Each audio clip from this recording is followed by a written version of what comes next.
If you want to get a PTZ webcam, so those webcams that pan, tilt and zoom and follow you around the room, but you don't want to pay several $100s, well, EMEET sent me their brand new Pixy webcam.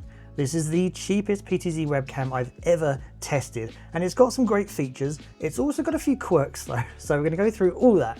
So by the end of this video, you'll know if this webcam is right for you. So one of the good things about this webcam is that the software that it runs with runs on both Mac and PC.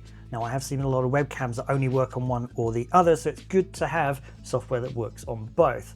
And once you install that EMEET Studio onto your PC or your Mac, you've got a lot of choices for setting it up. So what I'm going to do here is I'm going to record my screen that is recording EMEET Studio and record me, and so I can take you through exactly what's happening, and you'll be able to see what the recording quality is of the webcam, because you can record straight from EMEET Studio.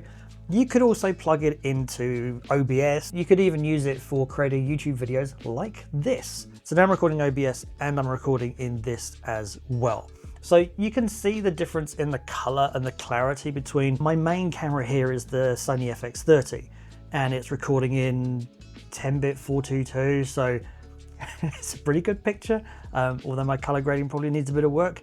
This webcam is just recording like this, and I think that's pretty good quality. I do think out of the box it can overexpose the picture, so you might find sort of one side of my face here is a little bit maybe overexposed, but if you want to create that as a more darker image, like you want to go streaming and all that kind of stuff, you can just go into the app, and in the brightness you can just drop that down to maybe 91. So not only is this a 4K webcam, so you can record in 4K, you can go down to 720 if you want to as well, but it also has a fast autofocus. So the two cameras in there, one is for picture quality and one is an AI focus camera, which means it can actually snap to different focal depths really quickly. So if I take something like my phone, for instance, and hold it up, it's in focus. And then my face is in focus, and now the phone, and then back to my face, and then back to my phone. Like, it focuses in and out in well under a second. And that's thanks to that second camera. A lot of other webcams that you see can take time searching and getting that lock in. So that is probably one of the biggest selling points of this webcam, is it can actually focus super quick. And when you start to use a lot of the PTZ webcam stuff, where you're starting to like follow someone around the room, that becomes really important to make sure that whatever they're focusing on stays in focus. That's really cool. As well as also that fast autofocus, this webcam also has AI tracking. So it is a PTZ webcam, which means you can move it around yourself. So if I went into the control, and you can just move the webcam around just by holding one of the arrows, but you can also put it into tracking mode, which means it will now follow you around. So if I swivel in my chair, it's going to follow me from one side to the other, in so much that you can also get up. So if I get up, it's now going to follow me over to this side of the room, so I can still talk, it's still going to pick up my voice, and then if I go and sit back down again, it's going to follow me, sitting back down, and there you go. And if you want it to stop you following you, because as I said, if you swivel around in your chair, it's going to start following around. If you find it distracting, you can switch it in the app itself just by changing the modes here, or you can use gesture control, and if you just put your hand up, the webcam will flash, and now it doesn't follow you, it's in a fixed standard mode. That's really, really cool. I like that. And when you don't want to use it, you can put it into privacy mode, and then it will actually turn the webcam off and the cameras then point down. There's also a desktop mode and various different positions that you can set. So in the app here, I've got the initial setting here, which I had it set to. And then if I wanted to go and talk over there, which I had it set up before, I could go do that.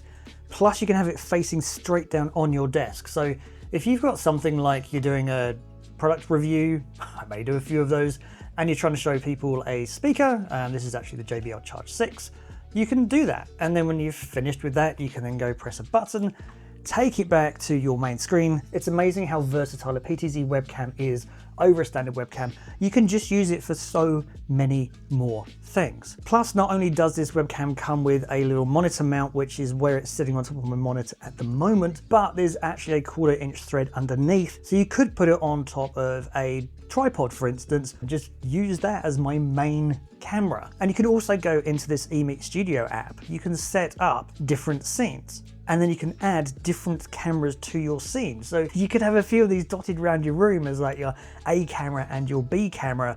If you're recording in a studio or you're recording several people, you can have them focused on each other.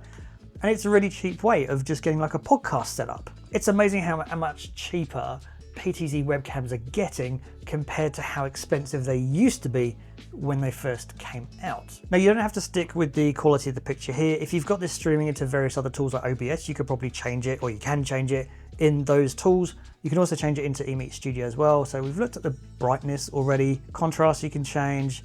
You can change some of the sharpness and the saturation and the tone. So you can start to color match it with whatever cameras you might be using, or sort of tone it down, because that is just way too warm. And that is just, that's blue. I mean, that looks like I've got a blue light on, which I guess technically I have in the background. Or you just put it on auto white balance and it just handles it itself. So it's the kind of camera you can just pick it up, start using it without really touching anything. And if you want to fiddle with it, you can. And for attaching the webcam to your PC or your Mac or whatever, it just uses a USB-C cable in the back. And importantly, it is a detachable cable, so it's not fixed. So if you want to replace it with a longer cable, or you break the cable that it comes with for some reason, you can easily replace it, which is way better than some webcams that have it just fixed into the webcam, which I think is a dumb idea. Oh, you can also have it in upside down mode as well. So if you want to have it upside down from a mount, maybe from the ceiling, then you can have the webcam upside down and it will auto rotate the image because it knows it's upside down, which is really cool. The oddest addition to this software has to be this script generation in the bottom right. So you can click onto it and then start entering a script for it to then go and create a vlog about me going out with my dog. If you want to use it, cool, but it's just a weird thing to put in a webcam app. So there are 3 mics and 3 audio modes. I just generally leave it in the original sound mode, but you can leave it, or you can switch it to live mode if you want to, which does change the sound slightly. You can also change the noise cancelling mode, which is useful if you want to cancel out some background noise. But most of the time I just left it in the original sound mode. Didn't really see or hear too much of a difference between the 3. There's a few things I'd like to change in the software itself, because I think the hardware of the webcam itself is pretty solid. There's a few little glitches with the software I'd like to change, like the resolution of the video, for instance. You can set it to 4K at 30, you can set it to 1080 at 60, 720 at 30, 2K at 30, but you can't set it to 720 at 60. Which seems a bit of a miss, especially for people that are Twitch streaming and want to record it at 60 frames per second, but don't necessarily need the higher resolution because you're just in the corner whilst you're gaming your streaming your game. That makes more sense. You can't control or change the speed of the PTZ as well. So if you want to make it less or more sensitive, or you want to make it be faster, and the same with the actual manual controls as well. It's kind of set to a set speed. I still think it's going to be fine for most people, but if you do want that super fast panning and zooming, then you can't do that here. And there is a weird thing with the desktop mode where you go and click it. It gives you a little warning to say, yes, you're going into desktop mode, and then you end up in this weird, super close stretch mode where your fingers look really weird. So then you have to go and click out of it. It says it's enabled, or it's exited, but you're back in it. The way around that is I just set it to a preset location. So I have my initial location like that, and instead of pressing the desktop button, I just go set my preset to 3, and it goes straight down to where I want.